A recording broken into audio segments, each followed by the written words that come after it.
எல்லாருக்கும் நான் ஒரு கேம் வச்சிருக்கேன். எப்பவுமே உங்களுக்கு ரொம்ப பனிஷ் பண்ற மாதிரி தானே நான் கேம் கொடுப்பேன். இன்னைக்கு நீங்க எல்லாரும் ஜாலியா இருக்கிற மாதிரி கேம் வந்திருக்கேன். உங்களுக்கு லக் இருந்துச்சுன்னா பனிஷ்மெண்ட் வராது, லக் இல்லனா பனிஷ்மெண்ட் வரும். நீங்க நிக்கும் போது உங்க பின்னாடி ஒரு பொருள் காட்டுவேன். நீங்க எஸ் சொன்னா அது உங்களுக்கு, நோ சொன்னா அந்த பொருள் உங்களுக்கு இல்ல. கிட்டி, அப்ப எஸ் சொல்லும்போது நல்ல பொருள் இருந்தா கூட எங்களுக்கு தானா? சூப்பர் கேம் கிட்டி, வாங்க சீக்கிரமா விளையாடலாம். ஆமா ஸ்ருதி, பின்னாடி எந்த பொருள் காட்டுறனோ அது நல்ல பொருளாவும் இருக்கும் கெட்ட பொருளாவும் இருக்கும். நீங்க எஸ் சொன்னா அது உங்களுக்கு. டோரா, நீ வந்து விளையாடு. ஐ, நான் தான் ஃபர்ஸ்டா? Jolly jolly. கிட்டி, நான் வந்துட்டேன். எனக்கு எஸ் ஆன ஒரு காமிஸ் ஏரியா. எஸ் சொல்றமா நோ சொல்லலாமா? வச்சிட்டியா வைக்கலையா கிட்டி? நான் வேற சொல்லிக்கிட்டே இருக்கேன். டோரா, வெயிட் பண்ணு, உனக்காக நான் சூஸ் பண்ணிட்டு இருக்கேன்.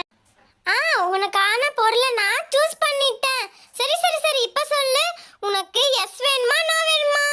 என்ன சொல்லலாம்? எஸ் சொல்லலாமா நோ சொல்லலாமா? என்ன சொல்றதுனே ஒரே கன்ஃபியூஷனா இருக்குதே.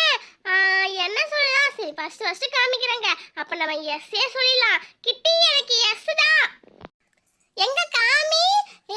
ஸ்லைமா, சூப்பரே, எனக்கு ரொம்ப பிடிக்குமே. தேங்க் யூ கிட்டி. எப்படியோ எஸ் சொன்னதுனால எனக்கு ஸ்லைம் கிடைச்சிச்சு. ஜாலி ஜாலி, நான் வின்